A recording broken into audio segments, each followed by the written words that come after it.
Welcome to the commerce point students. आज हम एक शेयर का क्वेश्चन मुझे बहुत अच्छा सा मिला है जो मैं सोच रही हूँ आप लोगों को समझाना चाहिए। बहुत ही इंटरेस्टिंग क्वेश्चन है। क्वेश्चन को गो थ्रू कर लेते हैं। यहाँ पे हमारे पास शेयर एप्लीकेशन है 30,000, 100 की ईच है, 20% का प्रीमियम है। अमाउंट पर शेयर पे कैसे दे रखा है, एप्लीकेशन है 40 की जिसमें 10 का प्रीमियम है, अलॉटमेंट है 30 की जिसमें 10 का प्रीमियम है, फर्स्ट एंड फाइनल कॉल है 30 की और सेकंड कॉल है बैलेंस, राइट। तो यहाँ पे पहले आप टोटल करके देखो कि बैलेंस कितना निकलता है। उसके बाद आगे देखते हैं। एप्लीकेशन रिसीव हुई है 40,000 शेयर पे, हम कितनी अलॉट कर सकते हैं 30। आई कितनी है एप्लीकेशन की डिमांड, सॉरी शेयर्स की डिमांड 40 की आई हुई है। तो हमें क्या करना है, प्रो राटा किया है हमने अलॉटमेंट पे कितनी एप्लीकेशंस का 35। ओनली 35,000 एप्लीकेशन को हमने एक्सेप्ट किया है कि हम आपको 30,000 तक शेयर दे सकते हैं। बाकी को रिफ्यूज कर दिया है, 5,000 को टोटली रिजेक्ट कर दिया है हमने। यहाँ पे एक्सेस मनी एडजस्ट हो रही है अलॉटमेंट पे। एक हमारा शेयर होल्डर है योगेश जिसने 700 शेयर अप्लाई किए थे 700। उसने हमें क्या नहीं दिया, अलॉटमेंट मनी नहीं दी है। उसके शेयर्स को हमने फोरफिट कर लिया, राइट।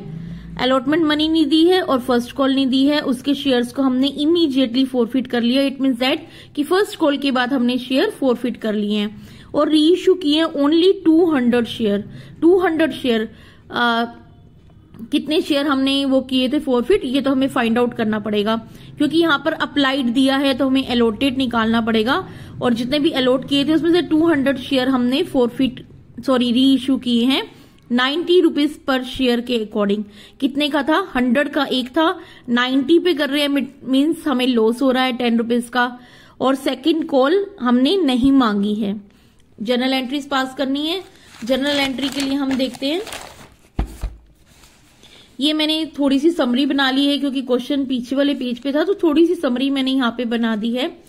40,000 शेयर्स हमारे पास आए थे, एप्लीकेशंस आई थी जिसमें से 5 रिजेक्टेड कर दिए। प्रो राटा किस पे हुआ, 35 को 30 शेयर दे रहे हैं हम एट द रेट ऑफ 100 और 20% का प्रीमियम है हमारा इसके ऊपर, राइट। हमारा प्रीमियम है इसके ऊपर 20% का। एप्लीकेशन है 40 रुपीज की जिसमें 30 प्लस 10 मतलब 10 रुपीज का प्रीमियम है। अलॉटमेंट है 20 प्लस 10 मतलब 10 रुपीज का प्रीमियम है। फर्स्ट कॉल 30 की। इस तरह से बैलेंस जो था सेकंड कॉल पे था वो बन रहा है 20। 700 अप्लाई किए थे जिसने अलॉटमेंट नहीं दी है, फर्स्ट कॉल नहीं दी है, फोरफिट कर लिए उसके शेयर और री इश्यू कर दिए 200 शेयर एट द 9। ये थोड़ी सी समरी मैंने ऊपर लिख दी है ताकि आपको थोड़ा सा इजी हो जाए। तो first entry bank account debit to share application कितनी आई थी, 40,000 हमारे पास एप्लीकेशन आई थी। 40 के अकॉर्डिंग ये कितना हो गया, 16 हो गया ये हमारा 16 लाख, राइट। उसके बाद हमारे पास आगे हमने इसकी समरी देनी है पूरी। नेक्स्ट एंट्री में कितना है हमारा टोटल, 16 लाख है। कितना बन गया हमारा, ये 16 लाख रुपए आए हैं। 16 लाख को अभी डिटेल बतानी है हमें। सॉरी स्टूडेंट्स, थोड़ी सी तबियत ठीक नहीं थी इसलिए थोड़ी कटिंग ज्यादा हो गई है, कटिंग को थोड़ा इग्नोर करिएगा। हमारे पास थे कितने, 30,000 शेयर थे। 30,000 को 40 से हमने मल्टीप्लाई किया, सॉरी 40 से नहीं 30 से मल्टीप्लाई करेंगे क्योंकि एप्लीकेशन का अमाउंट 30 है। 30 को 30 से करेंगे तो 9 लाख रुपीज शेयर कैपिटल में आएगा। उसके बाद चलते हैं यहाँ पे, सबसे पहले ये देख लेते हैं कि हमने प्रीमियम कितना लिया। 30,000 जो शेयर थे उस पे 10 रुपए का प्रीमियम था, 3 लाख रुपीज सिक्योरिटी प्रीमियम पे आ गए हमारे पास। 5,000 हमने रिजेक्टेड कर दिए थे तो 5,000 मल्टीप्लाई 40 बैंक में आ गया हमारे पास, जो हमने रिजेक्टेड कर दिए, 2 लाख रुपए वापस दे दिए। उसके बाद ये देखो कि प्रो राटा कितने पे बना हमारा, प्रो राटा बना हमारा 35 और 30, मतलब 35 डिमांड करने वालों को 30 दे रहे हैं, मतलब 5 को नहीं दे रहे हैं। तो 5 ने भी तो एप्लीकेशन भरी है ना, तो 5 को 4 से मल्टीप्लाई कर दिया, हमारे पास आ गया 2 लाख। ये होगी 16 लाख की समरी। 9 लाख शेयर कैपिटल में, अलॉटमेंट में हमारे पास 2 लाख, बैंक में 2 लाख, सिक्योरिटी प्रीमियम में 3 लाख। ये मैंने यहाँ पे डिटेल लिखी हुई है किसको किससे मल्टीप्लाई करके आया, राइट क्लास। उसके बाद देखो प्रो राटा मैंने यहाँ पे एक्सप्लेन कर रखा है। मैंने एंट्रीज के बाद ही कैलकुलेशन कर रखी है, बट आपने ऐसा नहीं करना, आपने रफ में करनी है या फिर वर्किंग नोट बनाकर क्वेश्चन के बाद आपको कैलकुलेशन करके दिखानी है, राइट। ऊपर से आप स्पेस छोड़ दीजिए, नीचे वर्किंग नोट ले लीजिए, कैलकुलेशन नीचे करिए। मैंने एंट्रीज के बाद इसलिए किया ताकि आपको समझना इजी हो जाए। अब अलॉटमेंट है, अलॉटमेंट कितना से मांगेंगे, 30,000 शेयर से हम अलॉटमेंट मांगेंगे। कितने की अलॉटमेंट है हमारी यहाँ पे, 20 + 10, तो यहाँ पे कितना 30 हो गया टोटल, 3 और 3 9। 30 को 30 से करेंगे 9 लाख अलॉटमेंट में आ गया, और 30 को हम 20 से करेंगे क्योंकि अलॉटमेंट तो 20 की थी ना, तो कैपिटल के आगे 6 आ गया। प्रीमियम कितने का था, 10 का था, तो 30 को 10 से करेंगे। अब यहाँ पे 30,000 से लेना है क्योंकि हम तो 30,000 अलॉट कर रहे हैं ना, तो सब एंट्रीज 30 से चलेंगी अब आगे। अब यहाँ पे देखते हैं bank account, call in arrear और share allotment. Call in arrear हुआ था ना हमारा, जिसमें 700 अप्लाइड किए थे, तो सबसे पहले हमें इसके अलॉटेड निकालने हैं। तो अलॉटेड कैसे निकालेंगे, 35 के डिमांड पर दे रहे हैं 30, तो 700 की डिमांड पर कितने देंगे, क्रॉस कर दिया हमने, तो ये आ गया हमारे पास 600।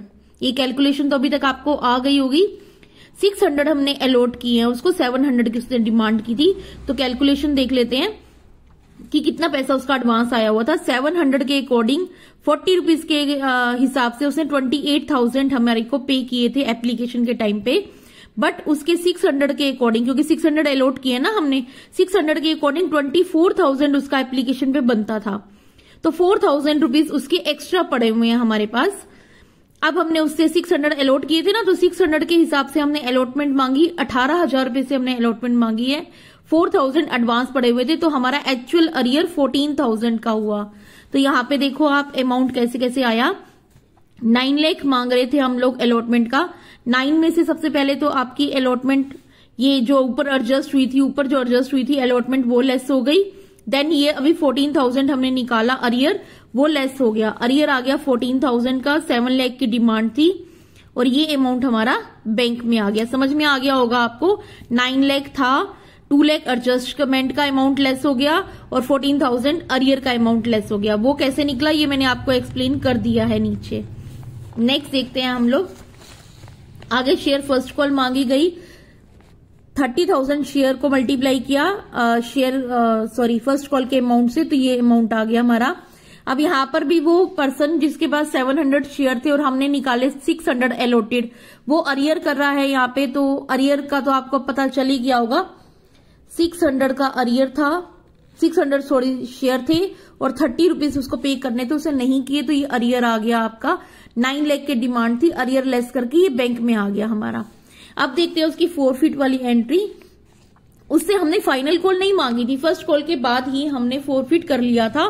तो शेयर कैपिटल में वो अमाउंट आता है जितना आप मांग चुके होते हैं, जितने शेयर फोरफिट किए मल्टीप्लाई जितना पैसा अभी तक उससे मांगा जा चुका था वो हमने मल्टीप्लाई किया, तो ये अमाउंट आ गया।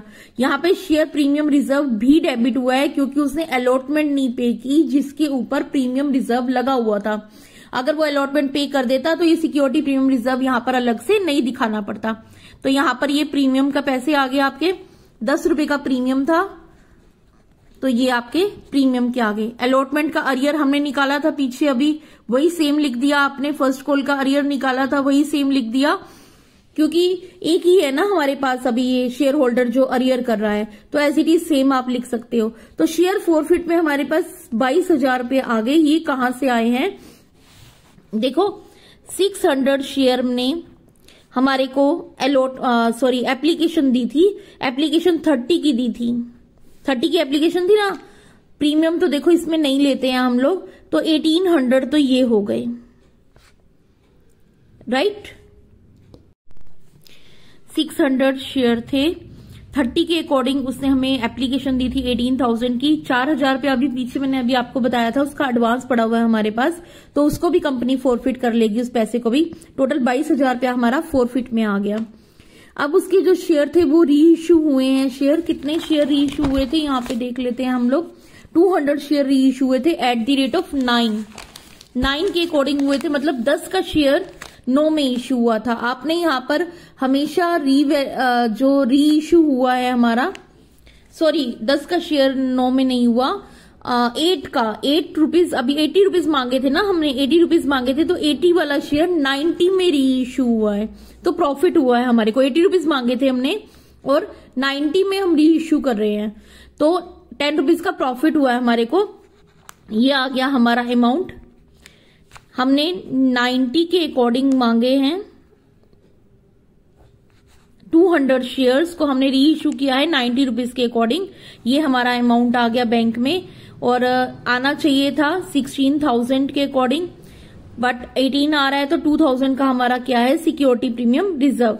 अब ये फोरफिट में अमाउंट कैसे गया है, आप देखो, हमने पूरे शेयर री इश्यू नहीं किए हैं, इसलिए अमाउंट अलग से निकालना पड़ेगा। ये जो शेयर फोरफिट का अमाउंट है ये 600 शेयर का है, और हम 200 री इश्यू कर रहे हैं, तो ये अमाउंट 200 के अकॉर्डिंग निकालना पड़ेगा, जो मैंने आपको यहाँ पे निकाल के दिखाया है।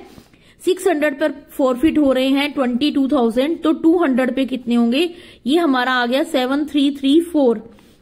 ये आपका पॉइंट्स में आ रहा था आगे, तो मैंने लास्ट डिजिट को एक नंबर बढ़ा दिया, 733 समथिंग आगे पॉइंट्स में आ रहा था, तो पॉइंट से पहले वाला डिजिट मैंने बढ़ा दिया। ये अमाउंट आ गया हमारा, जो हमारा पूरा का पूरा कैपिटल रिजर्व में चला जाएगा, क्योंकि यहाँ पे हमें प्रॉफिट हुआ है, लॉस नहीं हुआ। लॉस होता तो यहाँ पर आपका शेयर फोरफिट आता, जो यहाँ पर लेस हो जाता हमारा, इसमें से लेस हो जाता हमारा, तो यहाँ पर आता है कैपिटल रिजर्व आपका। अब आपके पूरा यहाँ पर प्रॉफिट होने की वजह से पूरा का पूरा अमाउंट जो हमारा ये निकल कर आया है, ये कैपिटल रिजर्व में ट्रांसफर हो जाएगा। ये मैं आपको फिर से बता दूं, ये हमने पूरे शेयर री इश्यू नहीं किए हैं, हमने यहाँ पर 600 फोरफिट किए थे और 200 री इश्यू किए हैं, तो ये प्रॉफिट हमें 200 के अकॉर्डिंग निकालना है। ओके, तो स्टूडेंट, ये थोड़ा इंपॉर्टेंट क्वेश्चन मुझे लगा, जो मैंने आपको समझाने की कोशिश की है।